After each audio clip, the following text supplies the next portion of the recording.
सहनावतु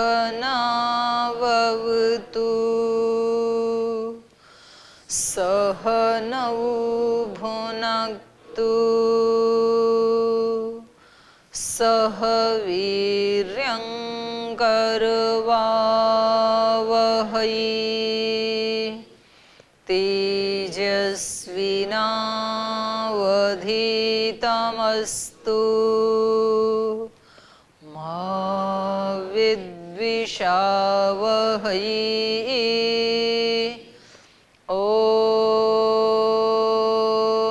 शान्ति शान्ति शान्तिः।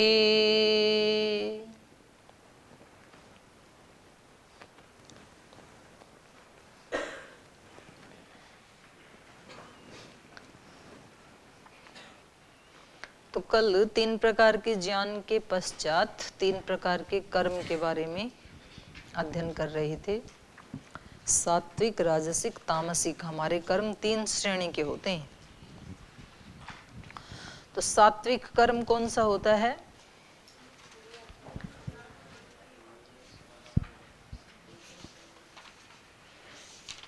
बताओ।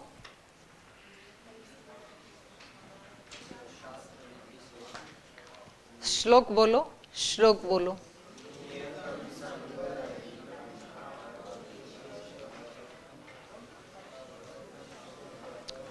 ठीक से बोलो।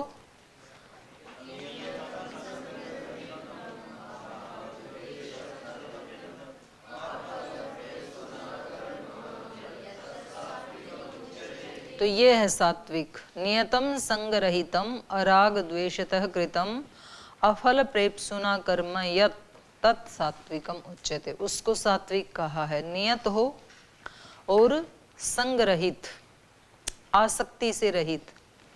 तो आसक्ति को हम कैसे हटाएं और राग द्वेष को कैसे हटाएं, इसकी पहले चर्चा की है।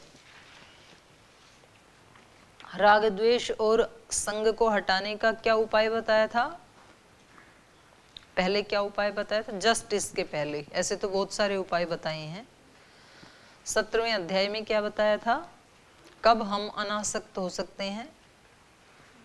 यही 18वें अध्याय में भी बताया कि आसक्ति कैसे छूट सकती है हमारी कर्म से। कैसे फल की इच्छा कैसे छूटे? नहीं, वो हो नहीं पाता है ना। कैसे? ये बताया था कि कोई भी कर्म हम अकेले करते ही नहीं हैं। 5 हेतु होते हैं। तो जब कोई कर्म हमने किया ही नहीं तो उसका फल लेने की हमारी आकांक्षा हम कैसे कर सकते हैं? हमें हक नहीं है ना। ये बताया था कि कोई भी काम करने के 5 हेतु हैं कम से कम। तो जिसमें मेरापन नहीं होता है उसमें फिर हमारी आसक्ति भी नहीं होती है। आसक्ति वहीं होती है जहां या तो मैं जुड़ता है या मेरापन जुड़ता है। तो नियत कर्म और संग रहित कर्म, और दूसरा जो है आसक्ति हटाने का ये भी है तरीका। नीचे वाली पंक्ति में जो कहा अफल प्रेप्सुना, अगर हमारा एक ही लक्ष्य फोकस हो जाए कि मेरे को केवल भगवत प्राप्ति ये ही मेरा लक्ष्य है, उसके अतिरिक्त तो और कुछ भी मेरा लक्ष्य नहीं है। काम जो भी सेवा मेरे हिस्से में आएगी वो मुझे करनी है, भले ही पढ़ाई हो, वो पेपर देना हो, कोई खाना आदि बनाने का किचन का काम हो, घर का काम हो, बच्चों का काम हो, जो भी काम है तो उसको हम भगवान की ही सेवा समझ के करेंगे। लेकिन हमें अभीप्सा, फल की इप्सा केवल भगवत प्राप्ति ही है। तो भी फिर राग हट जाता है, और राग हटते ही द्वेष अपने आप हट जाता है। एक चीज हटेगी ना तो दूसरी तो स्वतः ही हट जाती है। द्वेष होता ही तब है जब कुछ चीजों में राग है। जब कहीं भी राग नहीं है तो द्वेष तो अपने आप ही नहीं होगा। या द्वेष हट जाए, 2 भावनाएं होती है ना। द्वेष तब हटता है जब हम किसी को पराया ना माने।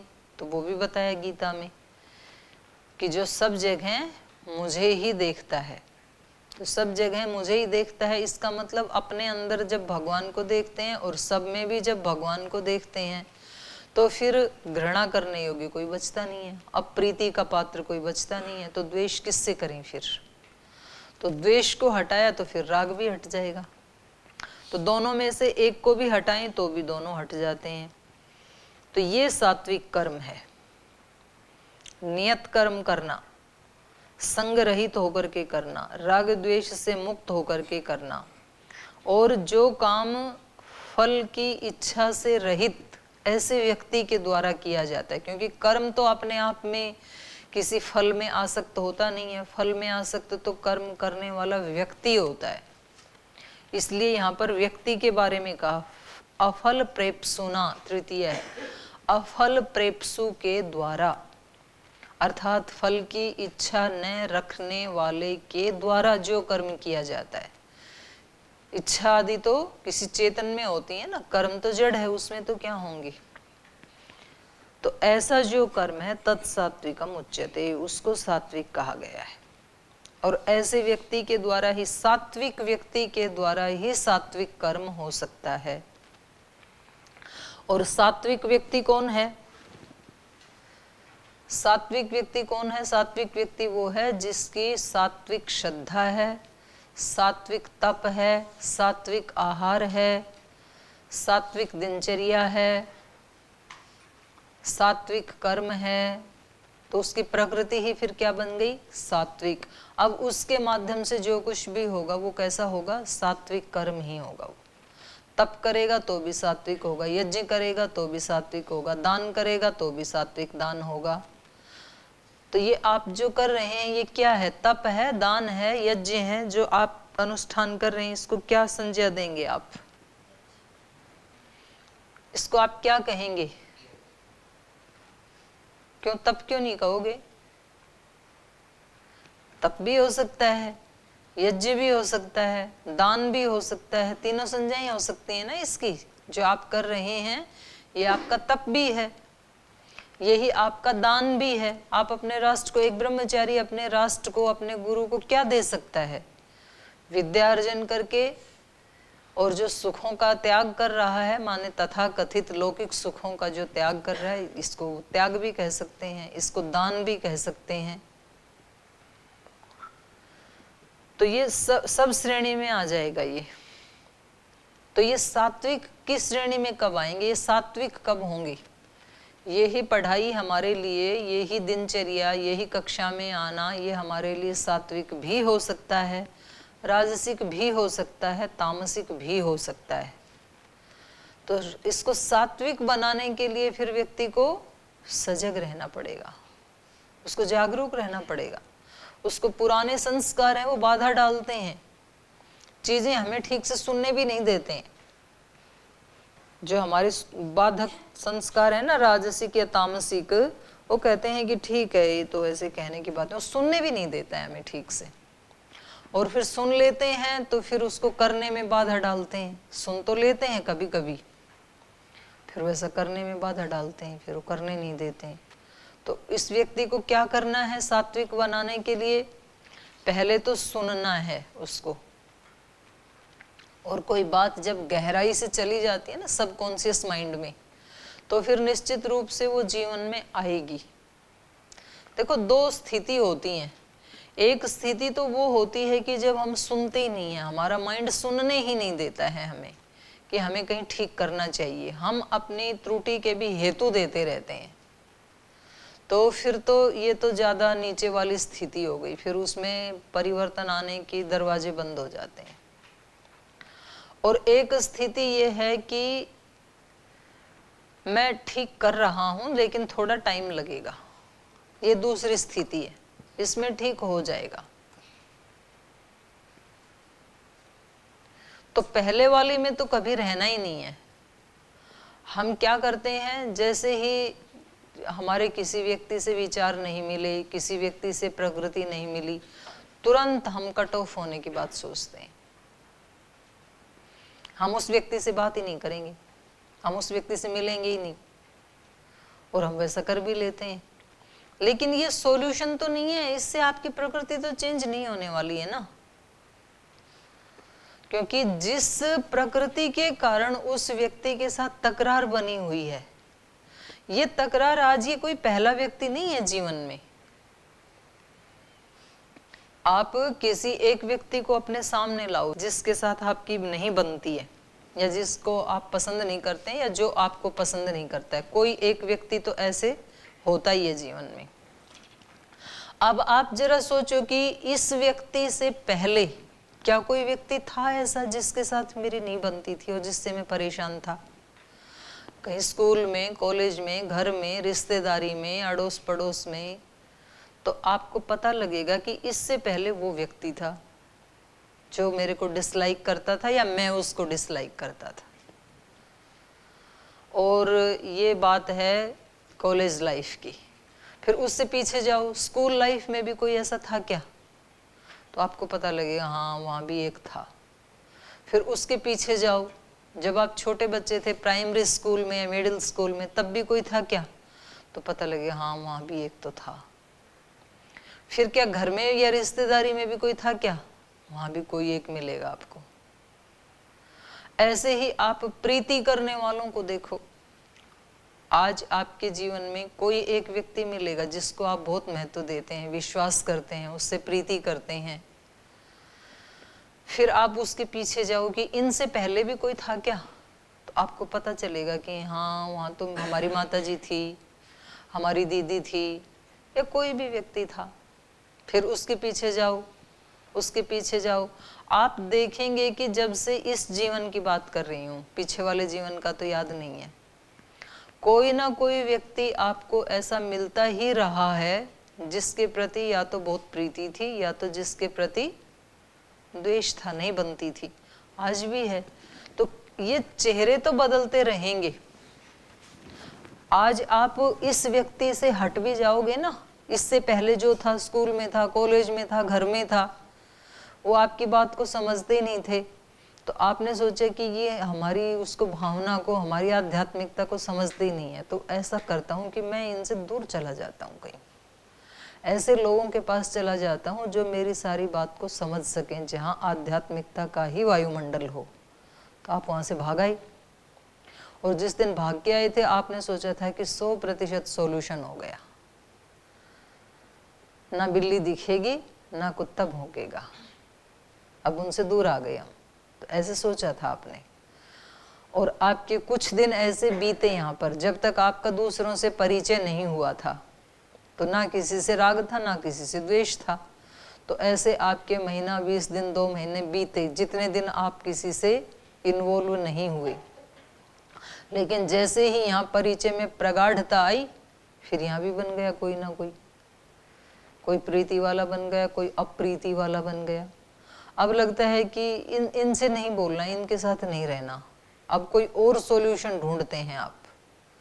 अब मैं हिमालय में चला जाऊं, या नीलकंठ चला जाऊं, या एकांत कमरे में रहने लग जाऊं, या तो संगठन सेवा में लग जाऊं, मतलब इनसे पिंड छूटे किसी तरह, या क्लास में आना बंद करूं, जी हम परीक्षा दे देंगे, क्लास में नहीं आएंगे। तो आप कर सकते हैं ऐसा, लेकिन वो अंदर जो बैठा है चोर, वो है वास्तव में समस्या, बाहर वाला समस्या है नहीं। तो ऑपरेशन उसका करना है, बाहर वाले का नहीं करना। हम बचपन से बाहर का ऑपरेशन करते गए, और वो फिर घाव नया होता गया, चेहरे बदलते रहे, परिस्थितियां वो की वही रही जीवन में। तो आज हमें उसको हटाना है, तो हमें पूरी ईमानदारी से और पूरी सजगता से, क्योंकि वो हमारे जीवन का मकसद है, किसी दूसरे के लिए नहीं। तो आज दृष्टि अंदर करनी पड़ेगी, चेंज यहाँ करना पड़ेगा, अंदर ऑपरेशन अंदर से करना पड़ेगा, बाहर नहीं। बाहर रहने दो, जो चीज़ें जैसी हैं वो हटें तो बहुत अच्छी बात है, ना भी हटें तो भी वो आपकी ज़्यादा हानि नहीं कर पाएंगी। पर ये जो अंदर वाला है ये ज़्यादा हानि कर रहा है, इसको हटा दिया तो आप सिक्योर हैं। बाहर जो भी होता रहे, थोड़ा फर्क पड़ेगा उसका, ऐसा नहीं है नहीं पड़ता है, पड़ता है, लेकिन आप बहुत ज़्यादा सिक्योर हो जाएंगे। आपके पैर में यदि जूता है तो बाहर के कांटे कीचड़ आपका ज़्यादा कुछ नहीं बिगाड़ पाएंगे। जूते पहनने के बाद भी अच्छी सड़क हो, अच्छा रोड हो तो अच्छी बात है। खड्डे कांटे में चलना पड़े तो जूता पहन के भी कष्ट होता है, लेकिन तो भी वो घायल नहीं कर पाएगा कम से कम आपको। तो हमें अपने कर्मों को कैसे सात्विक बनाना है, ये हमारी जिम्मेदारी है। और उनको सात्विक बनाने के लिए क्यों बनाएं हम सात्विक? क्योंकि वही हमारा गोल है, क्योंकि वही हमारा लक्ष्य है, क्योंकि हमें सुख चाहिए, सुख शाश्वत चाहिए। हमें इंस्टेंट रिलीफ नहीं चाहिए, शाश्वत रिलीफ चाहिए कि एक चीज को एक बार हटाया तो हटा दिया सदा सदा के लिए। तो इसलिए हमें पुरुषार्थ अपनी जिम्मेदारी पे करना पड़ेगा। दूसरे तो कोई जितना साथ निभा दें, कोई जितना सहारा दे दें, वही उनका एहसान है। कोई हमें गीता पढ़ा दे, उपनिषद पढ़ा दे, वेद पढ़ा दे, दर्शन पढ़ा दे, रामायण महाभारत पढ़ा दे, तो शुक्रिया है उसका। उन्होंने तो हमारी हेल्प की ना, जिम्मेदारी तो हमारी है।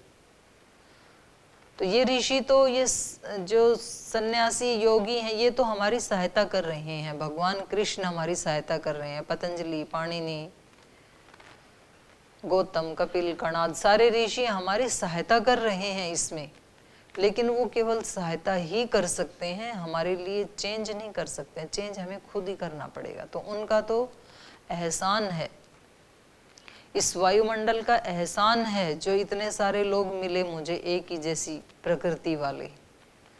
गुरुजनों का तो एहसान है, जो उन्होंने ये करने के लिए, इस तरह के अभ्यास करने के लिए मुझे स्वीकार किया और वो उपलब्ध करवा दिए साधन उसके। तो इन सब के प्रति तो कृतज्ञता की भावना रहनी है, लेकिन जिम्मेदारी मेरी अपनी है। अपने कर्मों को मुझे, यदि तामसिक हैं तो भी कोई बात नहीं, मैंने बनाई थे, मेरी प्रकृति है, उसको पहले राजसिक में ट्रांसफर करना है। राजसिकता कहीं है तो उसको सात्विकता में लाना है। पर उसके प्रति जितने जागरूक रहेंगे तो फिर वो हो जाते हैं, असंभव नहीं है और बहुत ज्यादा कठिन भी नहीं है। जब व्यक्ति करने लगता है ना, जब काम को शुरू नहीं करता है तब तक कोई काम कठिन दिखता है। जब उस काम को हम शुरू कर देते हैं तो काम होता ही चला जाता है। जैसे मानो कहीं किसी के यहाँ 20 एकड़ का खेत है और अब उसकी कटाई करनी है, तो जब तक कटाई शुरू नहीं की तब तक कठिन लगता है कि इतना बड़ा खेत कैसे कटाई करेंगे। लेकिन जैसे उसकी कटाई करनी शुरू की तो फिर वो उसी समय से कम होना शुरू हो जाता है। मतलब आपने एक बार भी ऐसे कटाई की ना, तो इतना तो कम हो ही गया, 1 सेकंड में कम हो गया इतना तो। और अब आप जितनी भी देर, आधा घंटा, 1 घंटा, 2 घंटा, 4 घंटा, जितना भी काटेंगे वो कम होता चला जाएगा धीरे धीरे। और उसके बाद तो फिर 2, 4, 6 घंटे के बाद या 1 दिन के बाद वो तो फिर आपको ऐसे लगेगा अभ्यास सा हो गया, तो फिर उसमें दिक्कत नहीं आती है। कोई काम तब तक ही कठिन है जब तक उसको हमने करना शुरू नहीं किया, अपने हाथ में नहीं लिया। जब शुरू कर दिया तो काम होते ही चले जाते हैं, फिर कितना भी कठिन क्यों ना हो। तो हमें इन कर्मों के अभ्यास को अपने हाथ में लेना है और उसको हमें सात्विक बनाना है। तो नियत कर्म से कभी भी नागा नहीं करना। जो मेरा नियत कर्म है वो मुझे करना ही है। तो सबके अलग अलग हैं। आपके यहाँ 2 प्रकार के हैं, कुछ सन्यासी हैं, कुछ ब्रह्मचारी हैं। तो दोनों को अपना अपना नियत कर्म करना ही है और उनमें हमें ये कोशिश करनी है कि उसमें राग द्वेष का, पहले उसकी मात्रा को कम करें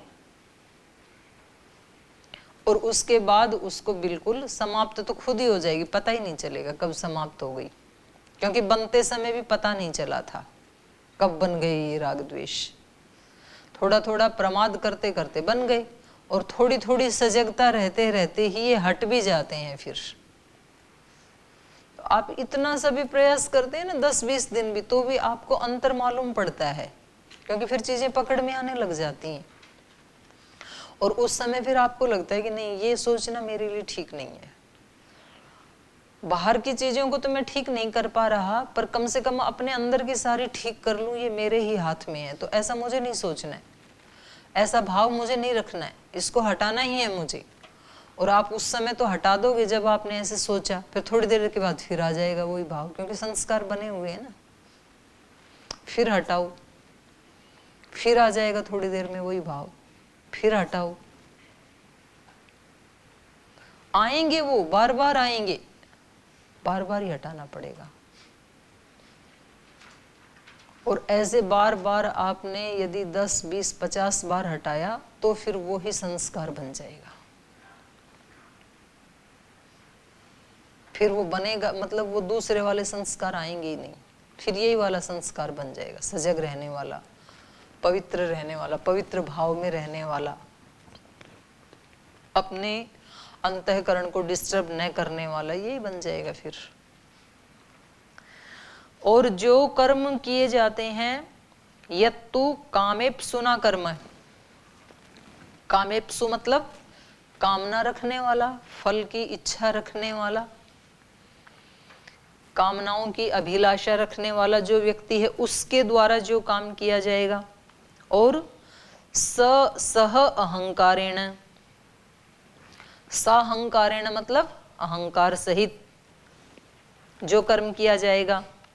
क्रियते बहुलायासम, जो बहुत परिश्रम से साध्य है। बहुल आयासम माने बहुत परिश्रम से जो साध्य होते हैं, बहुत ताकत लगानी पड़ती है राजसिक कर्म करने में। क्रियते बहुल आयासम तद राजसम उदाहृतम, उसको क्या कहा? राजसिक कर्म कहा। तो किसी फल की कामनाएं भरी पड़ी हैं जिस व्यक्ति के मन में, अब उसके द्वारा जो कर्म होंगे वो कैसे कर्म होंगे? राजसिक। तो ये हमें अपने कर्मों में चेकिंग करनी है। हम थोड़ा सा भी किसी के लिए कुछ करते हैं तो तुरंत वहां से हमारी क्या भावना बन जाती है? ये हमारे साथ ऐसा करें। हमने किसी को गिफ्ट दिया, किसी के यहाँ विवाह शादी में, तो देते समय क्या बन जाता है कि इतने का देंगे तो इतना तो वापस कर ही देगा। तो हम व्यक्ति की हैसियत देख के गिफ्ट देते हैं। किसी गरीब आदमी को करोड़ों रुपए की गिफ्ट कोई नहीं देता है, उसको लगता है वहां से आएगा क्या, क्या जरूरत है वहां इतना ज्यादा महंगा देने की, तो वहां तो कोई छोटा मोटा दे दो 100-200 रुपए का। क्यों? क्योंकि वहां से इतना आ जाए तो भी बहुत है। तो उनको लगता है कि चलो हम 200 रुपए का गिफ्ट देंगे तो कम से कम 100 का तो वापस आ ही जाएगा। तो फल वो देते समय, वो कर्म करते समय ही क्या हो गई? कामना जुड़ गई वापस आने की। और ये तो बड़े धनवान व्यक्ति हैं, तो इनके यहाँ इतनी छोटी मोटी गिफ्ट तो क्या देना, तो हमारी कोई वैल्यू ही नहीं होगी, ऐसे फेंक देंगे कोने में, तो कम से कम इनको तो महंगी सी दें। तो उनकी दृष्टि जाएगी उस पे, और जब वो वापस देंगे तो कुछ 100-200 रुपए तो एक्स्ट्रा देंगे मिला के, उनको 5000 की देंगे तो कम से कम 7000 की तो रिटर्न करेंगे। तो ये क्या हो गई? कामना। किसी को आप व्हाट्सएप में कोई मैसेज भेजते हैं, कोई फोटो भेजते हैं, किसी को प्रणाम भेजते हैं, तो उसी समय कामना क्या होती है कि वो व्यक्ति मेरे को उत्तर में क्या देगा? आशीर्वाद देगा, प्रसन्नता देगा, धन्यवाद देगा, कुछ तो देगा ना। और उधर से कुछ भी ना आए तो बार बार खोल के देखते, आया नहीं कुछ भी, नीली लाइन आ गई, देख तो लिया, कहा नहीं कुछ भी। बार बार अपेक्षा होती है कि कुछ तो रिस्पॉन्स मिलना चाहिए उधर से, और वो 2-4 बार कुछ भी ना दे तो फिर लगता है इसको भेजना ही बेकार है, कोई वैल्यू ही नहीं दे रहा। तो हमारी कामनाएं जुड़ जाती हैं वो काम करते ही। अकाम कैसा होगा? मुझे इच्छा थी भेजने की, मैंने भेज दिया, अगला व्यक्ति देखे ना देखे, अगला उधर से रिस्पॉन्स दे ना दे, तो ये तुरंत सात्विक में आ जाएगा फिर। लेकिन ये कठिन बहुत है, सरल नहीं है। हमारे जो बन गए संस्कार वो हमें तुरंत वैसा करवाते हैं, न चाहते हुए व्यक्ति को वैसी वैसी अपेक्षाएं होने लगती हैं। और फिर अगर वो पूरी ना हो ना वो अपेक्षा, तो व्यक्ति काम ही छोड़ देता है। फिर बोल जी मैंने बहुत कोशिश की, उधर से कोई रिस्पांस मिला ही नहीं, इसलिए हमने छोड़ दिया। तो छोड़ा क्यों आपने? आप तो अपनी तरफ से करते ही रहते, क्योंकि वो तो आप अपने लिए कर रहे थे, वो आपका कर्तव्य था। उधर से रिस्पॉन्स मिले ना मिले कोई बात नहीं, ये बहुत कठिन है, ये सरल नहीं है। लेकिन तो ऐसा ऐसा जहां जहां है हमारे जो कर्म हैं उनमें 99.99 ऐसा ही होता है। हम हमेशा कैसे करते हैं, कामेप्सुना कर्म, कामना को लेकर के, किसी ना किसी कामना को लेकर के तब हम कर्म करते हैं। और स अहंकारेण, अहंकार के साथ करते हैं कि मैंने ऐसे किया, मैंने ऐसे किया तो फिर कुछ तो मिलना भी चाहिए। तो हमारे सब कर्मों में कर्तापन के स्टैंप लगा के फिर कोई कर्म करते हैं, मोहर मारते हैं वहां पे कि ये मैंने किया। और बाई चांस अगर कोई बताना भूल जाए कि ये किसने किया, तो हम फिर दोबारा याद दिलाते हैं कि ये मैंने किया था। अगर कोई कहे कि लड्डू बहुत अच्छे बने हैं, बोल जी मैंने बनाई थी। कोई कहे ये फूल का गुलदस्ता तो बहुत अच्छा है, बोले तो मैं लाया था।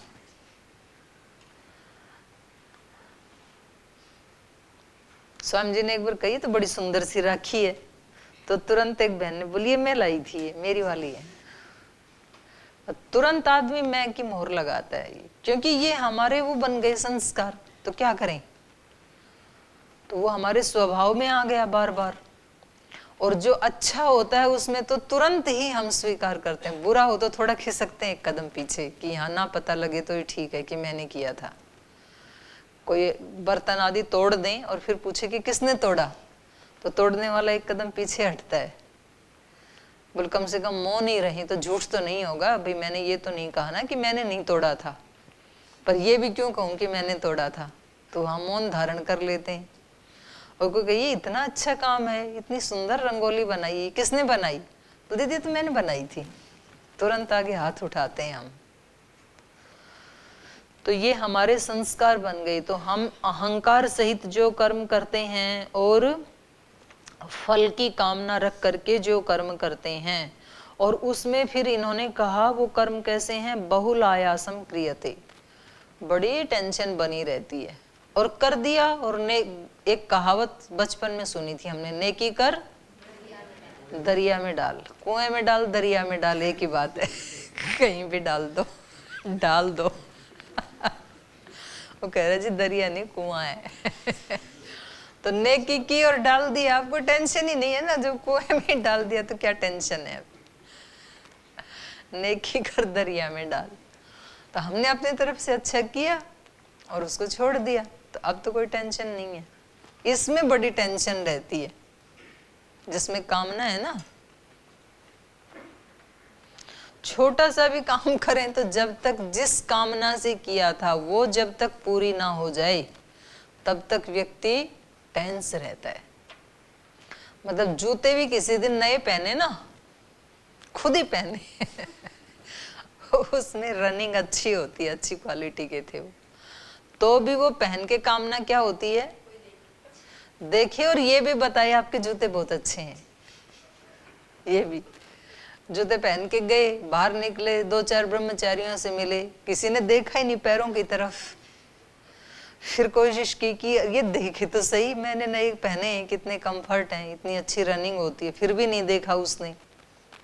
फिर खुद ही अपनी तरफ से चर्चा की, 4-5 मिल लिए ना, बोले अच्छा आज आपने जूते नहीं पहने रनिंग कर, बोले हाँ मैं तो आज भूल गया, आपने तो बड़े अच्छे पहन रखे हैं जूते। फिर इसको थोड़ा रिलैक्स होता है, इतनी देर से यही तो सुनना था, यही तो कहलवाना था आपसे। फिर उसका सुन के किसी दूसरे का, अरे हाँ ये कब खरीद लिए, कहाँ से खरीदे, हाँ अब मतलब ठीक है, थोड़े से शांति मिली। अब नहीं तो इतनी हलचल अंदर हो रही थी कि इतने महंगे लेके आया, ये तो कोई देख ही नहीं रहा है।